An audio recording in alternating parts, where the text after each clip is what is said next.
والسلام عليكم كده حلقه جديده من مزمزه كوره تقديم ابو زيزو باذن الله تعجبكم فيديو جديد من المزمزه في الفانتزي ما قبل الجوله ال11.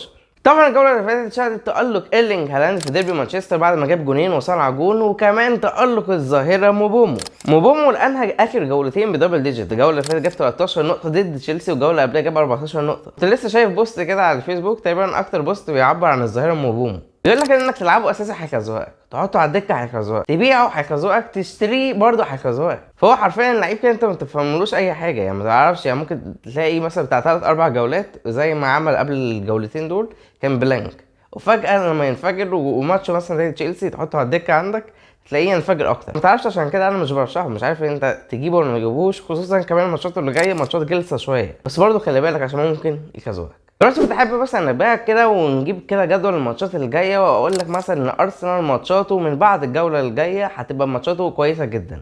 كريستال بالاس من بدايه الجوله دي هتبقى ماتشاته كويسه، وفي وولفرهامبتون شغال ماتش بماتش، يعني ماتش كويس وماتش مش كويس. دي كانت احدث التغيرات كده في الجدول بتاع الماتشات اللي جايه، طبعا مع استمرار الفرق اللي كانت ماتشاتها كويسه. حلقتنا النهارده ان شاء الله متقسمه لجزئين، الجزء الاول هو ايه الماتشات المستهدفه وايه اللعيبه الديفرنشال اللي احنا عاملين عليها، والجزء الثاني هو جزء الكابتن. خلينا بقى كده نبدا باللعيبه الديفرنشال. خلينا كده نبدا باول ماتش، وفي رايي اسهل ماتش الجوله دي هو ماتش السيتي وبورنموث في ملعب الاتحاد في ارض السيتي وبين جمهور السيتي. في رايي من السيتي هنختار اسمين المره دي، وهما فيل فودن وجاك جريليش. فيل فودن دلوقتي اكتر لعيب بيصنع فرص في السيتي بواقع 23 فرصه. واضح جدا بقى ان فودن بقى فايق جدا في الجولات اللي فاتت بعد ما اخد فرصه وبقى اساسي وفي الماتشات وكده، فرجله تقلت في الملعب وبقى بيصنع فرص وبقى خطير جدا. فودن متوقع جدا تألقه خصوصا ضد بورنموث اللي هو الثاني اسوأ فريق في الارقام الدفاعيه. كمان بورنموث اكتر من 70% من الجوان اللي استقبلوه، اكتر من 70% من مشاكلهم على الاطراف. وده يخلينا نتكلم على الطرف الثاني، والجناح الثاني هو جاك جريليش. جاك جريليش بقى اساسي دلوقتي، الماتش اللي فات لعب هو الاساسي، واضح ان هو هيرجع تاني يكون اساسي على حساب دوكو. متوقع جدا برده ان هو يتألق في ماتش سهل جدا زي ده.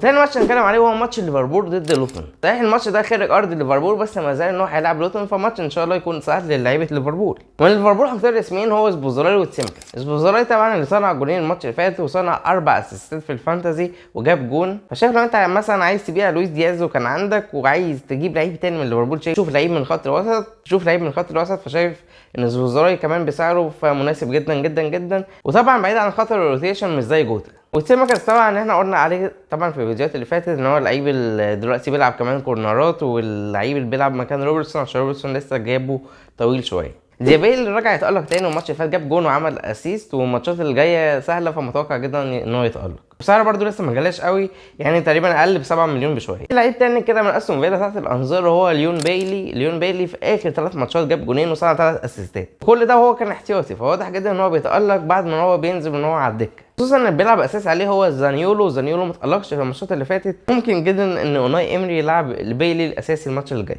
في الاخر كده في ماتشين بس برضه مش قادر ارشحهم قوي. اول ماتش فيهم هو ماتش برايتون ضد ايفرتون. واضح جدا ان ايفرتون في الماتشات اللي فاتت مستواه بقى احسن شويه، وفي نفس الوقت برايتون مستواه متذبذب جدا. يعني مثلا لو كنت بتكلم عن مستوى برايتون في اول الدوري، فطبعا برايتون كان عامل مستوى جامد جدا، والماتش ده كان هيكون من اسهل الماتشات. فبرايتون برضه فممكن ارشح طبعا فيرجسون وانسو فاتي، ممكن يعملوا حاجه في الهجوم. دفاعيا للاسف كان متوقع ان السوبريان يرجع في الجوله دي او الجوله اللي جايه، بس السوبريان مازال مش مؤكد طبعا هل هيرجع ولا لا، ولسه عايزين نشوف لو في حاجه هيتاكد عليها في المؤتمر الصحفي. واخر ماتش هتكلم عليه هو ماتش يونايتد ضد فولهام. صحيح الماتش ده يعني انا برضو مش قادر ارشحه جامد جدا عشان مستوى يونايتد، وخصوصا الماتش ده في ارض فولهام، فالماتش ده ممكن يكون غلس جدا، خصوصا يونايتد مستواه متذبذب جدا وطالع من الكاس ولسه خسران الديربي، فمش عارف هتكون ردة فعلهم ردة فعل قويه ولا هيستسلموا وهيكون في حاله يأس كده، وممكن اصلا فولهام على ارضه يخسر في الماتش ده، يكسب مثلا 1-0 ولا حاجه.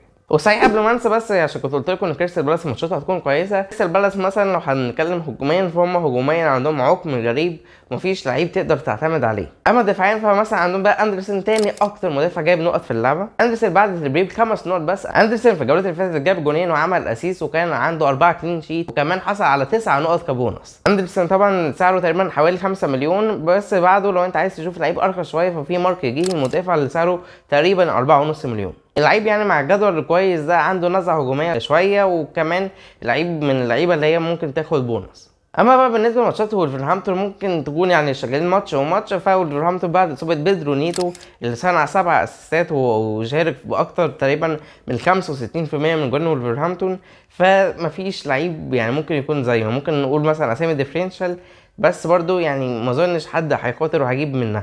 ونيجي لتاني جزء في الحلقه وهو جزء الكابتنه. طبعا برضو الجوله دي 3 جولات على التوالي، الكابتنه محيره جدا جدا جدا. بس نبدا كده واكتر كابتنه مضمونه طبعا وهي كابتنه الجول ومعلم الكباتن ايرلينج هالاند ضد بورنموث. هالاند كان بيعاني شويه من تذبذب في المستوى، بس رجع في دوري الابطال، بعد كده رجع في الماتش اللي فات في الديربي لما جاب جونين وصنع جون. فمتوقع في الماتش زي ده ضد بورنموث في ارض سيتي متوقع جدا ان هو ممكن ينفجر ويمسك فورمته تاني. وطبعا لو انت بس ما عندكش هالاند زي حالاتي يعني، فممكن طبعا كابتن جوليان الفاريز تعتبر برضو كابتنه مضمونه ان شاء الله. وبعد لعيبه السيتي فشايف انك ممكن تكابتن من ليفربول محمد صلاح ضد لوتون. وصحيح بس في نقطه كنت نسيت اذكرها، وهي ان لوتون عندهم مشكله في الكور الثابته، فمتوقع جدا ممكن ارنولد يتالق يعمل اسيستات ولا حاجه، ممكن فان دايك مثلا يجيب جول. في رايي بعد صلاح فتالت كابتنه مضمونه وهي كابتنه واتكنز ضد نوتنجهام. وخلينا بقى دلوقتي نخش على جزء الكابتنه الديفرنشال.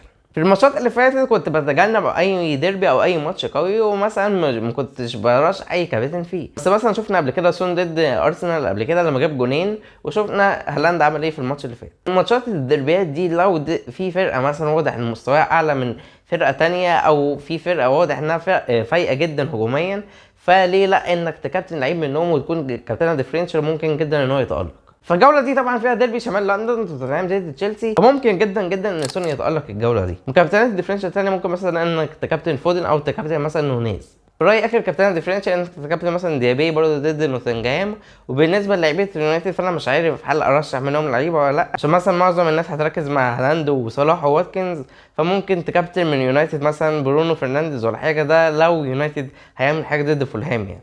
ده يكون اخر جزء في الفيديو. احب برضو في الاخر استعرض لكم نسبه الكلين شيت المتوقعه للجوله الجايه، واحب برضو استعرض لكم كده احصائيه كان منزلها الموقع الرسمي البريمير ليج ما بين اكتر الكباتن المرشحه لانك تكابتنهم الجوله دي. نهايه الفيديو ده برضو للاسف الشديد كنت حابب اقول لكم ان انا هوقف للاسف حلقات عن الجولات اللي جايه بسبب يعني ضغط الدراسه وفتره الامتحانات وكده، فدعواتكم ان شاء الله. واحنا النهارده الجوله ده تحضير الجوله ال11، فان شاء الله هرجع لكم على تحضير الجوله ال22 تقريبا 10 جولات. نتمنى في الفتره دي يعني نمشي نكون ماشيين بشكل كويس في الفانتازي. طبعا مش هبطل يعني العبها، بس مش هيبقى عندي وقت ان انا اصور فيديوهات وكده. اتمنى يكون الفيديو عجبكم، مستني رايكم تحت في الكومنتات. اهم حاجه ما تنسوش لايك وشير وسبسكرايب وجديد شديد ان شاء الله، واشوفكم في فيديو جديد على الجوله 22 ان شاء الله. والسلام عليكم ورحمه الله وبركاته.